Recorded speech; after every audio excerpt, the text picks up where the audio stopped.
हमारे पूर्वज आपने देखे होंगे, हमने तो खूब याद है, झोंपड़ियों में टाइम पास करके कई कई पीढ़ी।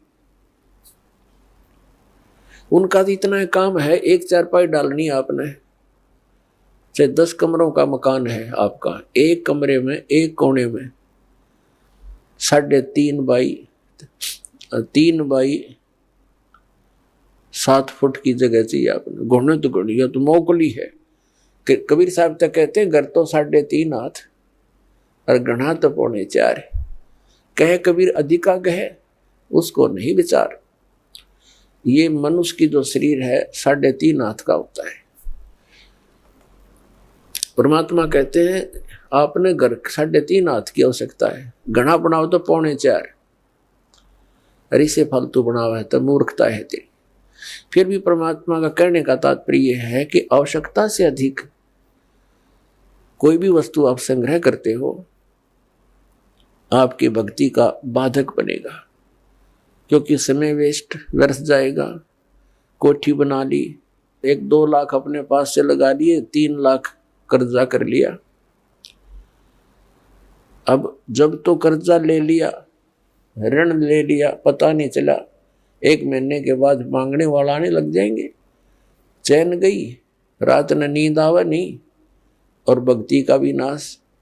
वह को ठीक है काम आई आपके। तो इस प्रकार हमने भक्ति मार्ग में जो बाधाएं हैं उनको त्यागना पड़ेगा। अब क्या बताते हैं, परमात्मा ने हमें कितनी सद्बुद्धि दे रखी है, और ये भक्ति ना करने से इन कोठी बंगले बनाने में और धन बढ़ाने में अपना जीवन व्यर्थ कर जाएंगे, तो फिर क्या होगा। नर से तू पशुआ कीजिए, नर से फिर तू पशु बनेगा। नर से तू पशुआ कीजिए, गद्दा बैल बनाई, अरे सुंदर भोजन का मन बोरे कि तो कुर्डी सरने जाई। ओए होए, अपने आत्मा इतना कुछ सुनकर भी हमारे यह बात अंदर जगह बनाती नहीं, क्योंकि हमें ये सब सुविधाएं उपलब्ध है और हर समय है, और ये तो आपके अंतिम सांस तक आपको रहेंगी जब तक मनुष्य जीवन में हो। क्योंकि माता पिता बच्चों को जब तक वो कॉलेज स्कूल नहीं छोड़ता वो सुविधा देता ही रहता है, और जो बच्चा उसका सदुपयोग ना करके आता है तो फिर वो बहुत दुख उठाता है। तो इस प्रकार इस सत्साधना करने से, भक्ति करने से मोक्ष होना था, जहां जाने के बाद फिर लौटकर कभी संसार में नहीं आते, वहां हमें बहुत सुख होना था। जैसे बच्चा विद्यालय में पढ़ता है, कॉलेज में पढ़ता है, महाविद्यालय में, उसको वहां कुछ नहीं मिलना, वहां से उसको विद्या प्राप्त हुई, उस विद्या के आधार से उसको अन्य फील्ड में वहां जाकर के वो सुविधाएं मिलनी है। ठीक इसी प्रकार हमें इस पृथ्वी पर जो हम चाह रहे हैं, हमें यहाँ नहीं लेनी चाहिए इसकी सुविधाएं।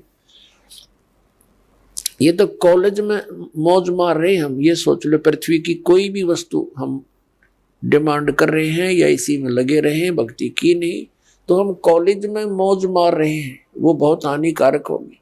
इसका लाभ हमें सतलोक में मिलेगा। सतलोक के बारे में आज तक जो जानकारी हमें प्राप्त हुई है, हमें मीन आप जी को इस दास के वचनों से पहले, तो वो कैसी जानकारी प्राप्त हुई है। सतलोक का एक विशेष कॉन्ट्रैक्ट ले रखा है किसने, राधा स्वामी पंथ वालों ने, और धन दंड सतगुरु सच्चा सौदा सिरसा और जगमाल वाली वालों ने, और इनको सतलोक का कख भी पता नहीं, ना भक्ति मार्ग ठीक इनका, ना सतलोक की सतपुरुष की जानकारी। तो बताइए कहाँ ले जाएंगे प्राणी को। और फिर ये कबीर पंथी जितने हैं, ये भी सतपुरुष और सतलोक के गुण गाते हैं और सतनाम की महिमा मुख्य वर्णन करते हैं। इस दास ने इन सभी पंथों के ग्रंथों को बहुत गहराई से जाना, समझा, पढ़ा और फिर परमात्मा से प्राप्त उस यथार्थ ज्ञान से तुलना की।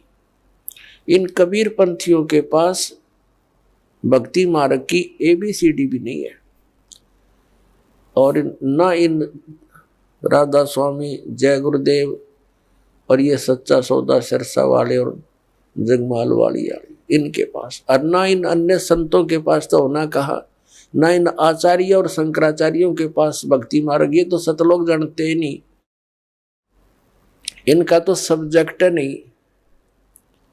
ये तो श्री राम, श्री कृष्ण, श्री विष्णु और श्री शंकर भगवान की पूजा तक सीमित किए हुए हैं, आचार्य और शंकराचार्य और ये सुधांशु जी महाराज और ये आसाराम जी महाराज और ये सतपाल जी महाराज और ये बालयोगेश्वर जी महाराज और ये सारे कृपालु जी महाराज और ये दूसरे जितने ये ब्रह्म ऋषि कुमार, ये इस तरह के सारे ये कख नहीं इनके पास भक्ति मार्ग का। पूरे विश्व को डबोए बैठे, अपना नाश कर रहे।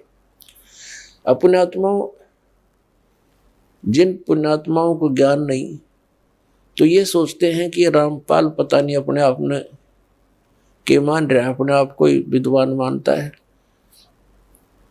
इसमें विद्वान और अविद्वान की बात तो है ही नहीं। हमारे सदग्रंथ परमात्मा ने दे रखे हैं, उन सदग्रंथों की जिनको जानकारी है तो वो भक्त है, वो संत है, और उसकी जानकारी नहीं है वो ना भक्त है। भक्त तो हो ही नहीं सकता क्योंकि उसको थ्योरी का पता नहीं, प्रैक्टिकल करेगा क्या। तो पुण्यात्मा पूरे विश्व में इस दास के अतिरिक्त ना यू ज्ञान है, ना ये समाधान है।